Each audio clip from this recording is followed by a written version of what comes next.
स्वागत है आपका। आप देख रहे हैं देवभूमि में हूं आपके साथ शिल्पा तोमर। नमाज को लेकर मुख्यमंत्री पुष्कर सिंह धामी का सख्त रुख सामने आया है। देवभूमि में सड़कों पर नमाज की इजाजत नहीं दी जा सकती। वक्फ बोर्ड अध्यक्ष शादाब शम्स ने हालांकि इसका समर्थन किया है और उन्होंने भी कहा, शादाब शम्स का भी कहना है कि सड़क पर नमाज पढ़ना उचित नहीं है। ये बड़ी खबर, बड़ी जानकारी। तो इस तरह से उत्तर प्रदेश के बाद अब उत्तराखंड के मुख्यमंत्री पुष्कर सिंह धामी ने भी सार्वजनिक जगहों पर यानी कि पब्लिक प्लेसेस पर नमाज को लेकर सख्त रुख अपनाया है। सीएम धामी ने बीते दिनों अपने एक बयान के जरिए ये क्लियर किया कि देवभूमि उत्तराखंड में सड़कों पर नमाज पढ़ने की अनुमति बिल्कुल नहीं दी जाएगी और कानून व्यवस्था से ऊपर कोई नहीं है। उत्तराखंड वक्फ बोर्ड के अध्यक्ष शादाब शम्स ने मुख्यमंत्री के इस फैसले का स्वागत किया। शादाब शम्स ने कहा कि सड़क पर नमाज पढ़ना जायज नहीं है क्योंकि इबादत के भी कुछ नियम होते हैं। शादाब शम्स कहते नजर आए कि एक अच्छे मुसलमान के नाते वे इसे जिम्मेदारी से स्वीकार करते हैं। उन्होंने कहा कि अगर उनके धर्म से, अगर उनके नमाज पढ़ने से किसी और को दिक्कत होती है, परेशानी होती है, तो वो धर्म की जिद है और हमें धर्म का पालन करना चाहिए, जिद का नहीं। वहीं वक्फ बोर्ड के इस बयान का पूरी तरह से वो समर्थन करते नजर आए। वक्फ बोर्ड की तरफ से भी यानी कि समर्थन मिला है। मुख्यमंत्री पुष्कर सिंह धामी ने जो कहा है, वक्फ बोर्ड भी अब उससे सहमत है। कि कांग्रेस के एक बड़े नेता कह रहे थे कि सड़कों पर नमाज पढ़ने देना चाहिए। हमने कहा कि नमाज पढ़ने का जो स्थान है, नमाज वहीं पर होनी चाहिए। ये व्यवस्था है, इस व्यवस्था को बिगाड़ने का किसी को कोई भी अधिकार नहीं है। जो भारत की व्यवस्था कहती है, जो हमारी विधि व्यवस्था कहती है, हमारा प्रशासन कहता है, और चारधाम यात्रा चलती है, उस समय चारों तरफ शांत वातावरण है। चारधाम यात्रा कोई एक तरफ से नहीं चलती है। चारधाम पहुंचते हैं लोग तो कुछ देहरादून के रास्ते पहुंचते हैं, कुछ विकास नगर से पहुंचते हैं, कुछ हरिद्वार से पहुंचते हैं, कुछ कोटद्वार से जाते हैं, कुछ उधर रामनगर की तरफ से जाते हैं। कई तरफ से लोग वहां पहुंचते हैं। लखनऊ से आने वाले लोग उस तरफ से अपना रास्ता बनाते हैं, दिल्ली की तरफ से जाने वाले इधर से आते हैं, भारतवर्ष के अनेक कोनों से आने वाले लोग यहाँ आते हैं। इसलिए इस समय पर सड़कों को बिल्कुल जो है धार्मिक प्रदर्शन, अवरोध, इसका माध्यम नहीं बनने दिया जाएगा। ये हमने तय किया है कि किसी भी कीमत पर हमारे राज्य में आने वाले जो सनातनी हैं, चारधाम यात्री हैं, उनको कोई परेशानी न हो। वैसे भी इस समय में काफी ज्यादा संख्या में आ रहे हैं, तो व्यवस्था बनाना हमारे लिए एक चुनौती जैसा है। आस्था का सम्मान सभी को करना चाहिए, लेकिन कानून और जो व्यवस्था है उससे ऊपर कोई नहीं है। इनको नमाज करनी है, करें भी, नमाज भी करनी चाहिए, जरूर करनी चाहिए। उनका अपना धर्म है तो उसका पालन करें, लेकिन मस्जिद, ईदगाह और ऐसे स्थानों पर पढ़ी जाए जहां पर वो व्यवस्था बनानी है। सार्वजनिक स्थानों को बाधित करने का काम नहीं करना चाहिए, किसी को आपके उससे परेशानी नहीं होनी चाहिए। और इस दौरान ये किसी भी प्रकार से, और कुछ लोग केवल हर बात को वोट बैंक की दृष्टि से देखते हैं, वो भी बिल्कुल ठीक नहीं है कि वोट बैंक की दृष्टि से इसको देखा जाए। इन सब व्यवस्थाओं में वोट बैंक से ऊपर आना चाहिए लोगों को। देवभूमि में तो बिल्कुल तुष्टीकरण का काम जो लोग करते रहे हैं, वो सालों से करते रहे हैं। हम ये सब काम तुष्टीकरण का बिल्कुल किसी कीमत पर नहीं करेंगे। देवभूमि की शांति, संस्कृति और अनुशासन से खिलवाड़ करने की भी हम किसी को अनुमति नहीं देंगे, क्योंकि ये ऐसा विषय था, चूंकि लगातार चल रहा था। मुझे लगा कि आप सबके बीच में भी जरूर इस बात को कहना चाहिए। अभी युवा मुख्यमंत्री पुष्कर सिंह धामी जी द्वारा अभी ये नमाज को, रोड पर नमाज को लेकर बयान जारी किया गया है और मुझे लगता है कि उन्होंने बिल्कुल सही कहा है। रोड पर आपकी आस्था है, हम आपकी आस्था का सम्मान करते हैं, लेकिन व्यवधान उत्पन्न नहीं होना चाहिए। और ये कहीं भी सभ्य समाज में मुझे लगता है इसकी इजाज़त नहीं है, कोई भी धर्म इसकी इजाज़त नहीं देता। और हम सब जानते हैं कि जब आप रोड पर नमाज पढ़ते हैं तो नमाज के भी कुछ अधिकार हैं, कुछ हक हैं, उसे कहते हैं हक़ुल इबाद, यानी कि इबादत के भी कुछ हक हैं। उसमें पहला नमाज का हक ये है कि जगह का पाक और साफ़ होना। तो पहले तो जगह साफ़ होगी, पाक होगी, तो आपकी नमाज होगी। आप पढ़ेंगे भी तो नमाज भी नहीं होगी। तो अब आप रोड पर नमाज पढ़ रहे हैं, तो अब रोड पर नमाज पढ़ रहे हैं, रोड के ऊपर तो गाड़ी चलती है, गाड़ी किसी जानवर को पीस के आगे आ जाती है, उसके टायरों पे उसका ब्लड लगा होता है, खून लगा होता है, तो रोड पाक होता ही नहीं है। युवा मुख्यमंत्री उत्तराखंड के मैदानी इलाकों में पड़ रही भीषण गर्मी से राहत पाने के लिए लोग अब पहाड़ों का और नदी किनारों का रुख कर रहे हैं। विकासनगर के कटा पत्थर क्षेत्र में बहने वाली ठंडी यमुना नदी इन दिनों लोगों के लिए बड़ा आकर्षण का केंद्र बनी हुई है। दूर दराज से पर्यटक यहां पर अपने अपने परिवारों के साथ, दोस्तों के साथ पहुंच रहे हैं। नदी के पानी में डुबकी लगाकर गर्मी से राहत महसूस कर रहे हैं। बच्चों से लेकर बुजुर्गों तक हर कोई यहाँ के सुहावने मौसम और प्राकृतिक खूबसूरती का आनंद लेता हुआ नजर आ रहा है। तस्वीरें देखिए आपके सामने। हालांकि प्रशासन ने नदी किनारे चेतावनी बोर्ड लगाया हुआ है, लोगों को सतर्क रहने की भी अपील की गई है, क्योंकि तेज बहाव में नहाना कई बार खतरा पैदा कर देता है और लोगों की जान पर भी कई बार इसी वजह से बन आती है। पुलिस भी समय समय पर हालांकि इलाके में गश्त करते हुए लोगों को सावधानी बरतने की सलाह दे रही है। आप देख सकते हैं अभी का जो टेम्परेचर है वो मतलब अराउंड 40 डिग्री जा रहा है, और जो कि ये सहनशीलता तो है ही नहीं, क्योंकि इतना तो कभी ये विकासनगर के अंदर तो इतना ज़्यादा टेम्परेचर कभी रहा भी नहीं है। इस बार की जो गर्मी देखी जा रही है वो बहुत ज़्यादा है, जिसकी वजह से लोग राहत पाने के लिए नदियों का, नहरों का सहारा ले रहे हैं, और हम भी उसी के सहारे यहाँ पे आए हैं यमुना तट पे, जो कि कटापत्थर के नजदीक में ही है, और काफी लोग यहाँ से बाहर से भी आते हैं। मेरा नाम सपना शर्मा है और हम लोग आए हैं यहाँ पे कटापत्थर नहाने के लिए। उसका कारण ये है कि जो टेम्परेचर है वो बहुत ज्यादा बढ़ रहा है, 40 प्लस जा चुका है, और जिसके कारण लोग बहुत ज्यादा यहाँ पे भीड़ बहुत ज्यादा बढ़ चुकी है। प्रोटेक्ट जो बाहर के लोग हैं वो तो आ ही रहे हैं, लेकिन जो हम तो लोकल है बाढ़ वाला से, तब भी हम लोग सैर नहीं कर पा रहे, और जो विकासनगर देहरादून तक के लोग यहाँ पे आते हैं नहाने के लिए, क्योंकि गर्मी इतनी ज्यादा बढ़ चुकी है यहाँ पे कि क्या कर सकते हैं। मैं तो कम से कम जब से आई हूँ मैं बाहर ही नहीं निकली हूँ, मुझे बड़े मुश्किल से घर लेके जा रहे हैं लोग। घर पे जाएंगे ना, जितने को हम यहाँ से घर तक भी पहुंचेंगे तब तक हम सूख जाएंगे, इतनी ज्यादा गर्मी पड़ रही है दिन प्रतिदिन। भीषण गर्मी के बीच विकासनगर का कटापत्थर इलाका लोगों के लिए राहत का बड़ा ठिकाना बनता जा रहा है। यमुना नदी के ठंडे पानी और पहाड़ी मौसम का आनंद लेने बड़ी संख्या में पर्यटक यहाँ पहुँच रहे हैं। हालांकि प्रशासन लगातार लोगों से सतर्क रहने और नदी में सुरक्षित दूरी बनाए रखने की अपील कर रहा है। न्यूज़ इंडिया के लिए अमित रावत, विकासनगर। चारधाम यात्रा और गंगा दशहरा स्नान पर्व को लेकर हरिद्वार में हाई अलर्ट जारी किया गया, जहां बीडीएस और डॉग स्क्वाड की टीम सघन चेकिंग अभियान चला रही है। एसएसपी नवनीत सिंह के निर्देश पर सुरक्षा एजेंसियां पूरी तरह से एक्टिव मोड में नजर आ रही है। बता दें आपको, ऋषिकुल स्थित चारधाम यात्रा रजिस्ट्रेशन सेंटर, बसेस अड्डों और रेलवे स्टेशन पर खास तौर पर यह अभियान चलाया जा रहा है। डॉग स्क्वाड और बम निरोधक दस्ते ने चप्पा चप्पा खंगालकर संदिग्ध वस्तुओं और वाहनों की जांच की। श्रद्धालुओं की भारी भीड़ को देखते हुए सुरक्षा व्यवस्था को और मजबूत करने पर भी जोर दिया जा रहा है। वहीं पुलिस ने यात्रियों और स्थानीय लोगों से सतर्क रहने, संदिग्ध गतिविधि दिखने पर तुरंत सूचना देने की अपील की।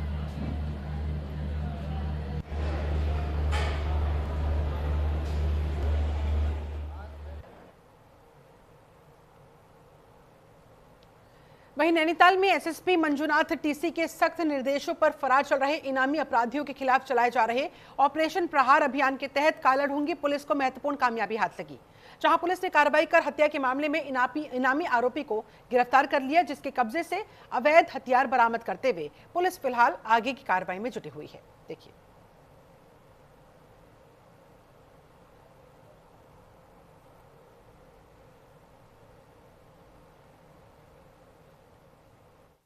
हाल ही में कालाढूंगी में एक बहुत गंभीर और संवेदनशील घटना हुआ था, जहां पर दिल्ली के रहने वाले 3-4 लोगों द्वारा आकर यहाँ पर उसके साथ ही एक व्यक्ति आया था, उन्हीं के साथ उन लोगों का आपस में झगड़ा हुआ। झगड़ा होने के बाद जो है उन्होंने बहुत ही बेरहमी से उसको मतलब जानलेवा घातक हमला कर दिया था। बाद में वो दिल्ली में एडमिट रहा और जो है बाद में उसकी देहांत भी हो गया। इसमें त्वरित कार्रवाई करते हुए पुलिस ने तत्काल एफआईआर रजिस्टर कर लिया था, परंतु विभिन्न तरीके से जब हम गिरफ्तारी की प्रयास कर रहे थे तो हमेशा गिरफ्तारी से बचते रहे। तो नियमानुसार हम इनके ऊपर जो है NBW 82 की कार्रवाई, 82 BNS की कार्रवाई और तदोपरांत इनामी की कार्रवाई हमने किया था। सितारगंज में पुलिस ने सक्रियता दिखाते हुए व्यापारी का गायब हुए फोन को मध्य प्रदेश से बरामद कर व्यापारी को वापस सौंप दिया है। अपना खोया हुआ फोन वापस पाकर व्यापारी ने पुलिस की सराहना की, काफी खुश हुआ। दरअसल व्यापारी ने 10 फरवरी को उसके फोन गायब होने की शिकायत पुलिस से की थी। मामले को गंभीरता से लेते हुए कोतवाल साहब ने बाकायदा टीमें गठित की और फोन ढूंढने के लिए उनको लगा दिया गया। पुलिस ने तकनीकी सर्विलांस के जरिए 16 मार्च को मोबाइल की लोकेशन ट्रेस की और जांच के दौरान ये फोन मध्य प्रदेश में होने की जानकारी सामने आई, जिसके बाद पुलिस ने कार्रवाई करते हुए ये मोबाइल बरामद कर लिया। वहीं कोतवाल ने बताया कि अब तक चोरी किए गए 25 मोबाइल फोन बरामद कर लिए गए हैं और मोबाइल मालिकों को वापस लौटा दिए गए हैं। और वो कहते नजर आए कि जनता की सुरक्षा और उनकी समस्याओं का समाधान करना ही पुलिस की पहली प्राथमिकता है।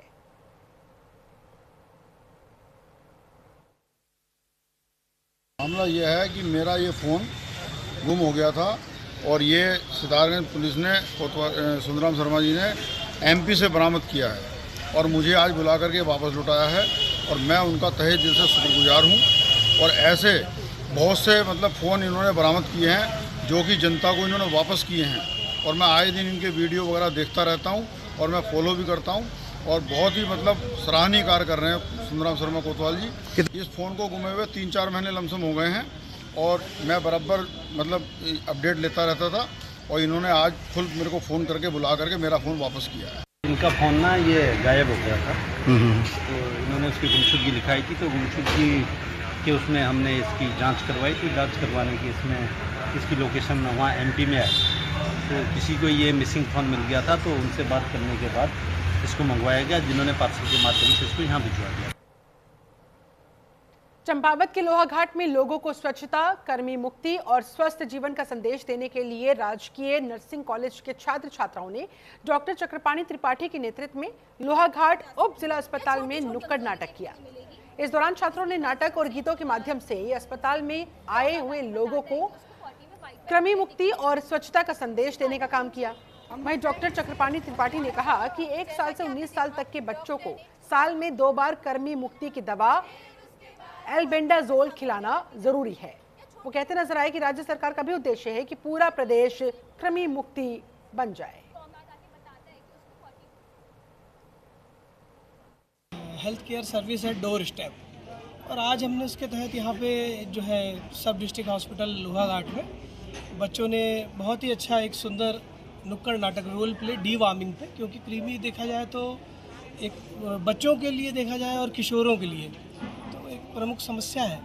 तो कम्युनिटी हेल्थ सर्विस के माध्यम से हमारा ये रहता है कि कैसे जन जागरूकता हो और सामुदायिक भागीदारी बढ़े और सामाजिक व्यवहार परिवर्तन आए, और वो जो केंद्र सरकार के द्वारा, राज्य सरकार के द्वारा जो स्वास्थ्य सेवाएं दी जा रही हैं, अभी पर्टिकुलरली कृमि के संदर्भ में, डी वार्मिंग के संदर्भ में जो एल्बेंडाजोल गवर्नमेंट जो आंगनवाड़ियों में, स्कूल में लगातार बांटती है, और वैसे भी स्वास्थ्य केंद्रों पे भी प्रायः उपलब्ध रहती है, कभी भी हम जाकर के उसको ले सकते हैं।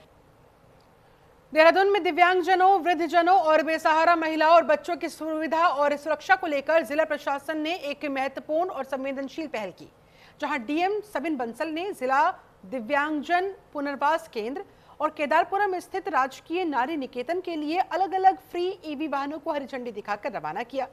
इस मौके पर जिलाधिकारी सबिन बंसल ने कहा, दिव्यांग और वृद्धजनों का जीवन सरल बनाना, उन्हें आवश्यक सुविधाएं सहज रूप से उपलब्ध करवाना प्रशासन की, तमाम प्रशासनिक अधिकारियों की पहली प्राथमिकता है। और उसी के मद्देनजर देखिए कैसे वहां पर जिलाधिकारी की तरफ से हरी झंडी दिखाकर ईवी वाहनों को रवाना किया गया।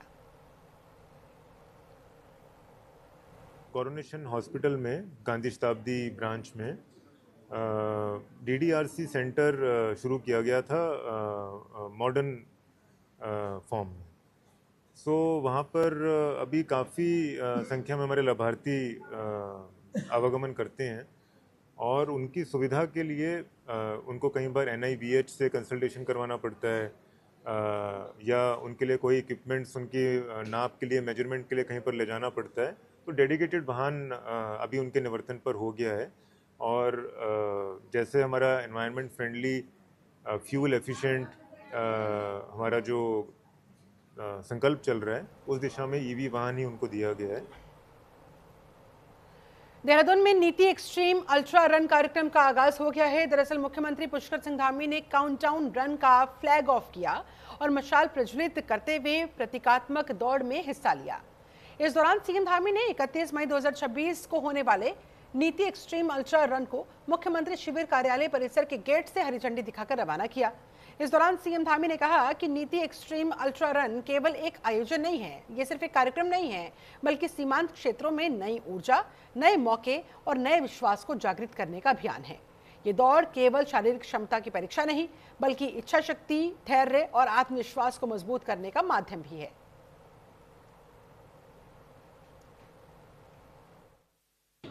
साथियों, ये नीति एक्सट्रीम अल्ट्रा रन एक आयोजन मात्र नहीं है, बल्कि ये हमारे सीमांत क्षेत्रों में नई ऊर्जा, नए अवसर और नए विश्वास को जागृत करने का अभियान है। और सुबह सुबह उमड़ा आप सभी का यह आत्मविश्वास, ऊर्जा, उत्साह इस बात का प्रमाण है कि देवभूमि उत्तराखंड के युवाओं में साहस, संकल्प और देश के लिए कुछ बड़ा करने का कूट कर भरा हुआ है। पिछले वर्ष आप सबको याद होगा कि हाई एल्टीट्यूड मैराथन जो आदि कैलाश क्षेत्र में हुई थी और उसका व्यापक पैमाने पर उसका असर इस वर्ष दिखाई दे रहा है और लगभग 20 दिनों में जहां पूरे साल भर 1000-2000 लोग आया करते थे, इस वर्ष पहले 20 दिन की यात्रा में आदि कैलाश क्षेत्र में लगभग 20,000 के लगभग लोग अभी तक वहां पर आदि कैलाश क्षेत्र के दर्शन कर चुके हैं। वहीं मुख्य निर्वाचन आयुक्त ज्ञानेश कुमार उत्तरकाशी के दौरे पर पहुंचे, जहां उन्होंने सीमांत क्षेत्रों में स्थापित पोलिंग बूथों और एसआईआर कार्यों का जायजा लिया। निर्वाचन से जुड़े हुए अधिकारियों को दिशा निर्देश दिए। वहीं गंगोत्री धाम पहुंचने पर मंदिर समिति सचिव सुरेश सेमवाल और अध्यक्ष धर्मानंद सेमवाल ने उनका स्वागत किया। इस दौरान मुख्य निर्वाचन आयुक्त ने मां गंगा के पवित्र तट पर पूजा अर्चना की, आशीर्वाद प्राप्त किया, मां गंगा के दर्शन किए। तस्वीरें देखिए आपके सामने।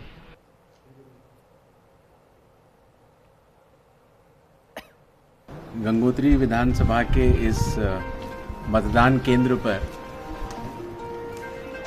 आने के बाद हमने यहाँ की बीएलओ मिंटो देवी जी के साथ चर्चा की और हमें जानकर इतनी खुशी हुई कि जो स्मार्टफोन पर जो बीएलओ ऐप का इस्तेमाल करते हुए एसआईआर का काम कर रही हैं और एब्सेंट, शिफ्टेड, डेड, डुप्लीकेट और फॉरेनर्स, इन 5 लोगों के नाम हटाते हुए और जो लोग 18 साल के हो गए हैं, जिन लोगों का नाम मतदाता सूची में नहीं है, उनका नाम जोड़ते हुए मतदाता सूची के शुद्धिकरण का काम कर रही हैं। ऐसे बीएलओज को चुनाव आयोग सैल्यूट करता है और ये भी आशा करता है कि इनसे प्रेरणा देते हुए इस देश के सारे बीएलओज भी इतनी ही सक्षमता के साथ कार्य करेंगे। वहीं ऋषिकेश चारधाम यात्रा ट्रांजिट कैंप में पहली भीड़ में व्यवस्था धड़ाम होती हुई नजर आ रही है, जहां पर रजिस्ट्रेशन काउंटर में सुबह से ही यात्री लंबी लंबी लाइनों में लगे हुए हैं। ऐसे में उन तमाम बड़े बड़े दावों पर खुद ब खुद सवाल खड़े होते हुए जो प्रशासन की तरफ से, प्रशासनिक अधिकारियों की तरफ से किए गए थे, रजिस्ट्रेशन काउंटर्स पर लगी हुई ये लंबी लंबी लाइनें इस बात की तस्दीक करती हुई कि अरेंजमेंट्स प्रॉपर नहीं है। वहां पर रजिस्ट्रेशन नहीं हो रहा था, इसी वजह से इतनी लंबी लाइनें लग गई। वहां पर व्यवस्था चरमराती हुई दिखाई दी। चारधाम यात्रा ट्रांजिट कैंप में क्या कुछ हाल है, ये देखिए तस्वीरें बयां करती हुई।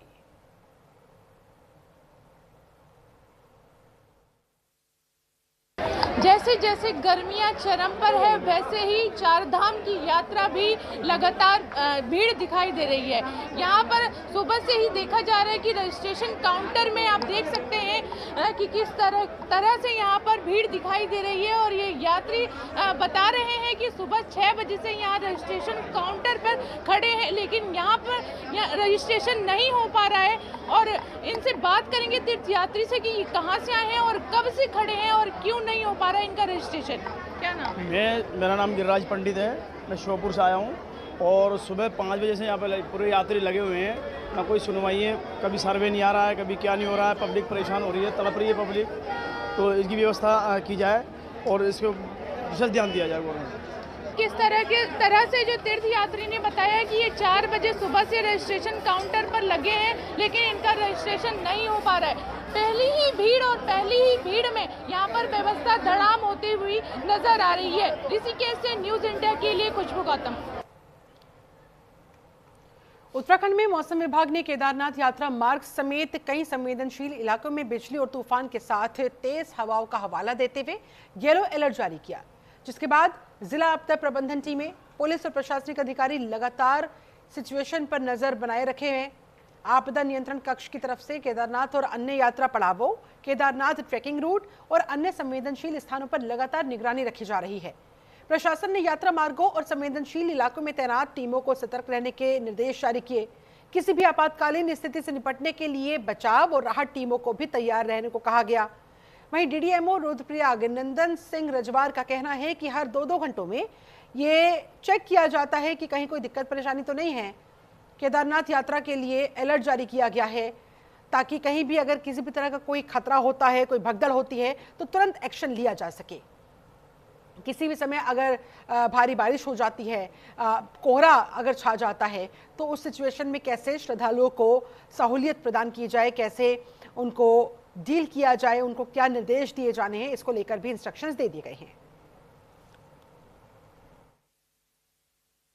के द्वारा जो 2-2 घंटे में जो अलर्ट दिया जा रहा है, वो लगातार केदारनाथ धाम की जो यात्रा है उसमें ये साबित भी हो रही है कि हर किसी समय अचानक ज़्यादा ही बारिश और फॉग लगने की संभावना बन रही है, जिससे कि यात्रियों को जो रास्ते में चल रहे हैं, जो पैदल मार्ग पे यात्रा कर रहे हैं, उन्हें सेक्टर अधिकारी एवं हमारी जो सुरक्षा टीमें लगी हैं उनके द्वारा लगातार उनको सुरक्षित स्थानों पर भी रोका जा रहा है।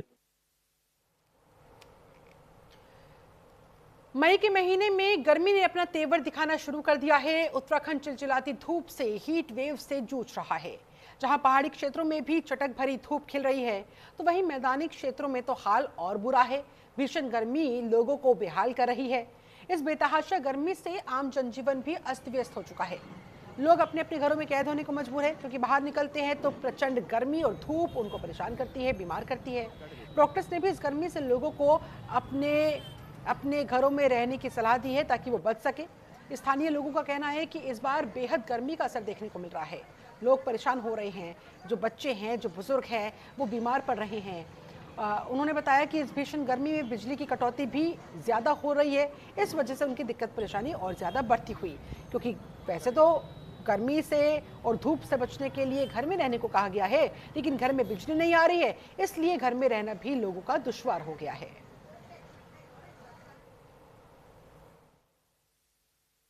शायद 40 से 50 सालों का रिकॉर्ड टूटा है ये। और इस गर्मी में रोडें देखो खाली पड़ी हैं, बिल्कुल कोई घर से बाहर निकल नहीं रहा है। मुँह से कपड़ा बांध कर निकल रहे हैं यहाँ से। और इस गर्मी में मजदूर लोग ज़्यादा परेशान है बेचारे, पानी से भी, और काम उनको मजबूरी में इस धूप में करना पड़ रहा है, जिसकी वजह से, क्योंकि उनको शाम को भरपेट खाना खाना है। अभी भी हमारे बेड फुल हैं और कहीं कहीं पर तो एक बेड पर 2-2 मरीज भी भर्ती है। तो इसी को देखते हुए मैं जसपुर की जनता से कहना चाहूँगा कि बाहर जो भी ठेले पर या कहीं भी है, उस तरह का कोई भी चीज़ का यूज़ ना करें, सिर्फ घर की चीज़ों का यूज करें। पानी पीते रहें, और जो भी गर्मी है, जैसे खासकर पीक आवर दिन के 10 बजे से 3-4 बजे तक के, उसमें बाहर का कोई भी गर्मी का काम ना करें, उसमें आराम कर लें और अपनी पारी को शिफ्ट में बांट लें कि सुबह 5 बजे से 10 बजे तक या शाम को 4 बजे से 8-9 बजे। चलिए इसके साथ देवभूमि में फिलहाल बस इतना ही। अब बने रहे न्यूज़ इंडिया के साथ। वक्त यहाँ पर छोटे से ब्रेक का है।